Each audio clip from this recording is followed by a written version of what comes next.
Hey, Elijah Group, it's me, Kevin. I am here on location at the Holy Land, aka Wawa. So I'm here this morning, filling up my tank, my stomach tank with coffee.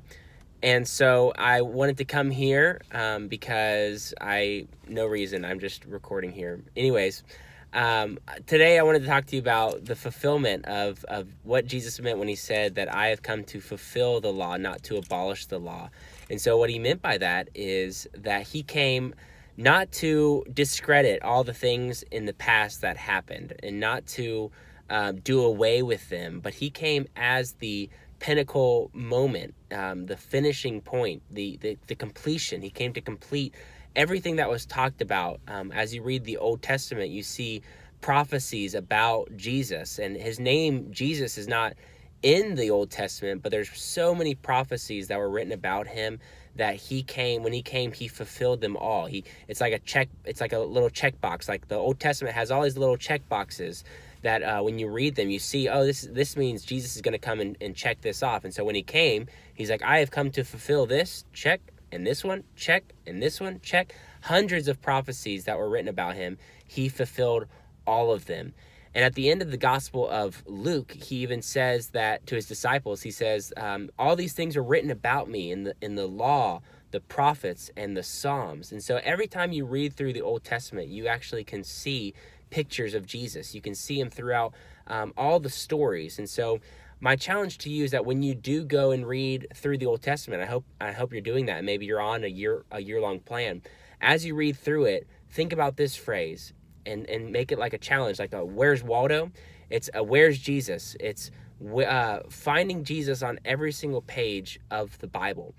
Even especially in the Old Testament, because he came to fulfill all these things. And so the law is a subject that's written about throughout the whole Bible. Later on, Paul, after Jesus resurrects from the dead, Paul will talk about this idea of what it meant for him to fulfill the law, what that meant. So it's a huge subject. It's a really kind of almost challenging to think about, but just think about it in terms of Jesus. Like I said, he came to check box all those things off, and you can almost think of it this way as well, as like the Old Testament is kind of like a black and white coloring page that isn't filled in yet. It's not completed. It's just black and white. But then when Jesus came, he came to color in those black and white pages. He came to fulfill that picture.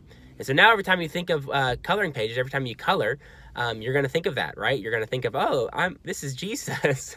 Even though it's just a picture of Batman I'm coloring, this is actually Jesus, right? No, the idea though, that fulfillment is you can think of it that way, is that he came to fulfill that black and white picture. You can almost think of it this way too. I'm giving you a lot of analogies this morning because that's what Jesus would do. He'd give you a lot of analogies.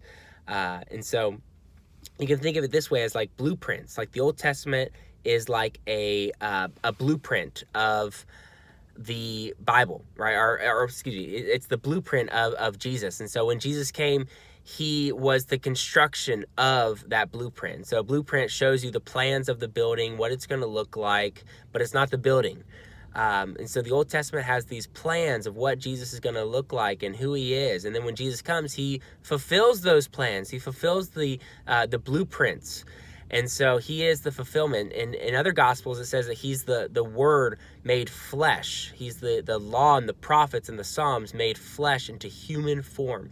And so it's a real fascinating idea and concept. And so as you read through the Bible, just picture Jesus as not just some idea or some thought, but he's a real human being. He's a man that we serve, and we call God, and we worship him, and he speaks to us and he talks to us.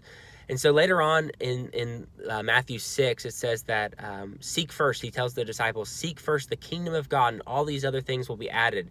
And it's a time when he's saying that people are worrying about things, what to wear, what to eat. And he's like, look, just seek me. I'm the fulfillment of your life. And so not only is Jesus the fulfillment of the law, he fills our lives. Our lives are nothing without him. We are broken, messed up, we're hurting, we're lonely, we're sad and down without Jesus. And so Jesus comes to fulfill our hearts and our lives. And so that's what the law was all pointing to. It was pointing to humans having a new heart. It talks about that all throughout in Ezekiel and in Jeremiah. It talks about this new heart that is coming with this person, with this Messiah that's coming, Jesus. He's bringing a new heart. And so we as his followers, we believe and we have faith that he has changed our lives, that he's taken us from broken nothingness to actually something where we have a calling, we have a purpose through Jesus. And so he fulfills our lives. And so what an amazing thing to think about. And so I hope you guys are fulfilled today. I'm about to go be fulfilled here at Wawa. And so I hope that you guys are having a great day. Thank you so much. I think this might be the last video, maybe. I think that's what I heard. But anyways, maybe I'll make some more even on the side and you guys can watch it. So love you guys. Thanks for having me. And maybe I will come one day if I can be there. I'd love to be there with you guys. And so love you guys and God bless. Bye.